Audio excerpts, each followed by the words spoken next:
AP రాష్ట్ర ప్రజలందరూ ఒక పక్క ఉంటే, జగన్ గారు మాత్రం ఒక పక్క ఉంటారని మరోసారి నిరూపించుకున్నారు. ఎందుకంటే, ఆ 25,00,000 పాలసీ వద్దు, ఆరోగ్యశ్రీనే ముద్దు అని చెప్పి, ఈ ప్రస్తుత ప్రభుత్వానికైతే కౌంటర్ ఏశారనమాట. అవును. సో, దానికైతే తీవ్ర విమర్శలు ఎదుర్కోవాల్సొస్తుంది. అసలు అంటే ఆయన ఏం చెప్పాలనుకుంటున్నారు? అంటే నిన్న సిబిఎన్ గారు మన ఏపీ రాష్ట్ర ప్రజలందరూ కూడా ఒక మంచి గుడ్ న్యూస్ చెప్పారు. అందరూ కూడా దీనికి హర్షిస్తున్నారు. అందరూ కూడా గొప్పగా దీని గురించి చెప్పుకుంటున్నారు. ఎట్లా అంటే ఇప్పుడు 25,00,000 అంటే మామూలు విషయం కాదు. మనకు దేశమంతా, రాష్ట్రమంతా కూడా ఉన్నవాళ్ళే ధనికులే ఉండరు. సో, ఖచ్చితంగా పేదవాళ్ళు ఉంటారు, నిరుపేదలు ఉంటారు, మధ్యతరగతి వాళ్ళు ఉంటారు, హై రేంజ్ వాళ్ళు ఉంటారు. అందరూ కూడా మన దేశం అంతటా, రాష్ట్రం అంతా కూడా ఉంటారు. సో, వాళ్ళకి ఏదైనా ప్రాబ్లమ్ వచ్చినప్పుడు యాక్సిడెంటే కావచ్చు, లేకపోతే గుండెపోటే రావచ్చు, గుండె ట్రాన్స్ఫరే కావచ్చు, లేకపోతే కిడ్నీ ట్రాన్స్ఫర్ కావచ్చు. సో, అందరి దగ్గర కూడా డబ్బులు ఉండవు. ఉన్న కొద్దిపాటి డబ్బులు ఏవైతే ఉన్నాయో చిన్న చితక ట్రీట్మెంట్ల వారికి అప్పటి వరకు చేసుకుంటారు, ఓకే. ఇంకా ఇలాంటి పెద్ద ప్రాబ్లమ్స్ వచ్చినప్పుడు వాళ్ళు ఏ విధంగా ట్రీట్మెంట్ తీసుకుంటారు అనే ఒక గొప్ప ఆలోచనతోని సిబిఎన్ గారు ఇలాంటి ఒక పాలసీని తీసుకొచ్చారు. 25,00,000 వరకు మనకు మీ ఏదైతే వైద్యానికి ఖర్చు ఉంటుందో 25,00,000 వరకు కూడా ఫ్రీగా ఇస్తుంది.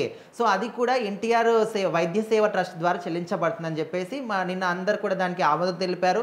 రాష్ట్రం అంతా కూడా మంచిగా హర్షిస్తున్నారు, ఓకే. సో, ఇక్కడే అసలు పాయింట్. ఇక్కడ వీళ్ళు ఏది చేసినా కూడా అది మంచి పనైనా లేకపోతే ఇంకేదైనా కూడా దాన్ని అపోజ్ చేయడానికి ఇక్కడ ఈ పార్టీ వాళ్ళు ఎవరైతే వైసీపీ వాళ్ళు ఉన్నారో అందరూ కూడా కాసుకొని కూర్చుంటారు.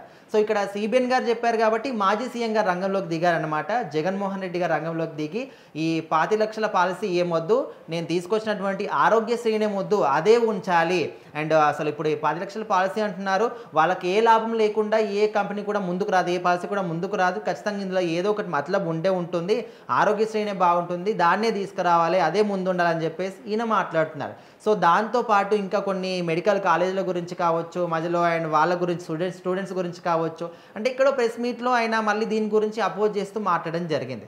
సో, ఇక్కడ అసలైనటువంటి పాయింట్ ఏంటంటే, మీరు ఏదైతే ఎక్కడో ఉండి మాట్లాడుతున్నారో, ఏదైతే ప్రభుత్వాన్ని ప్రశ్నిస్తున్నారో, ఓకే, మీరు ప్రశ్నించే విధానం ప్రతిపక్ష హోదా లేకున్నా కూడా ప్రతిపక్ష పార్టీగా మీరు మాట్లాడుతున్నారు కాబట్టి ఏదైతే మీరు క్వశ్చనింగ్ చేస్తున్నారో అసెంబ్లీకి వచ్చి మాట్లాడొచ్చు కదా, మిమ్మల్ని ఎవరు కూడా రావద్దు అనట్లేదు కదా, వాళ్ళు కూడా ముందు నుంచి మీకు రమ్మని చెప్తున్నారు కదా అసెంబ్లీకి అని చెప్పేసి కూడా జనాలు అడుగుతూ ఉన్నారు.